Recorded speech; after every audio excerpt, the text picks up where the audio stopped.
Don't be like Ryan. I mean Ryan Southwell, the best paramotor videographer in the world today. Check out his videos on YouTube. They're absolutely stunning.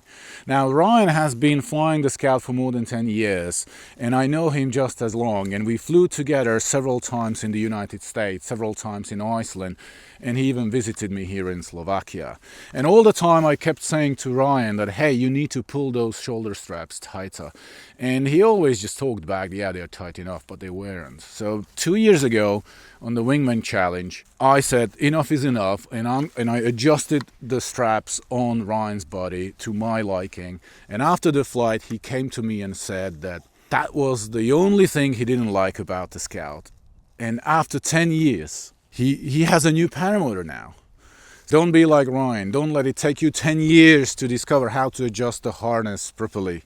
And follow this video and you will see that the takeoff and launching is just super easy if done right. Now, men don't like to read user manuals, and I totally understand that. When I bought my new car, I didn't read the manual. I know how to drive a car. And many people think the same way about paramotors. They're all the same, and you just take it and fly it.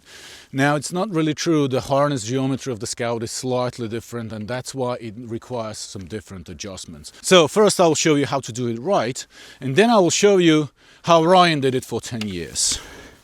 So you start with the leg straps, and you pull them tight. This is the first difference. Most other paramotors, they are pretty happy to have them loose. On the Scout, you want them to be tight.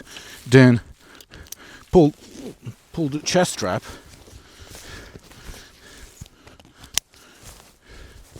chicken strap, and now comes the most crucial thing: tighten the shoulder straps as much as you can.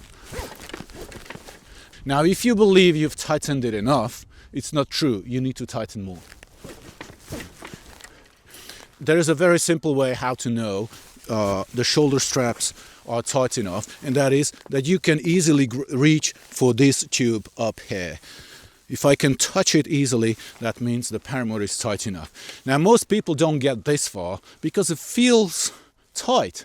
It kind of feels restricting my body. It feels tight here, it feels tight on the shoulder, and it feels like if you pull this tight, it will be more difficult to run.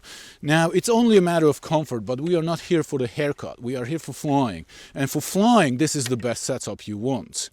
What are the advantages? First of all, you have the paramotor very tight on your back. That means you have a very good feedback from the glider. If the glider doesn't come up at 12 o'clock upon launch, but it will come at 1 o'clock or 11, it will pull on the bars. And as the paramotor is tight on your body, you will feel that pull transferred in your body, and you will have a very good feedback from the glider. Also, you can see I have a very good ground clearance from the ground. So I will be less likely kicking of stones into my prop, and I can do really big steps, especially with a small glider. But the major difference is that the seat, now I can kind of like pull like this and get it behind my butt much better.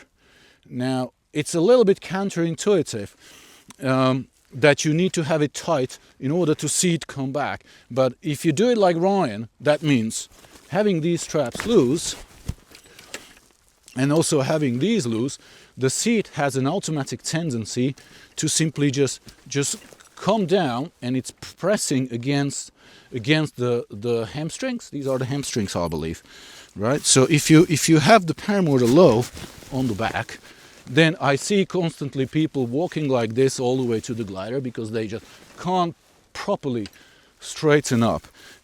It's much better to have these tight. And stand upright. Yeah, that's it. It's so simple. Just pull it tight. You'll never fly differently. And now it's your turn. Go and watch Ryan's videos. Those are the absolutely best paramotor videos on whole YouTube.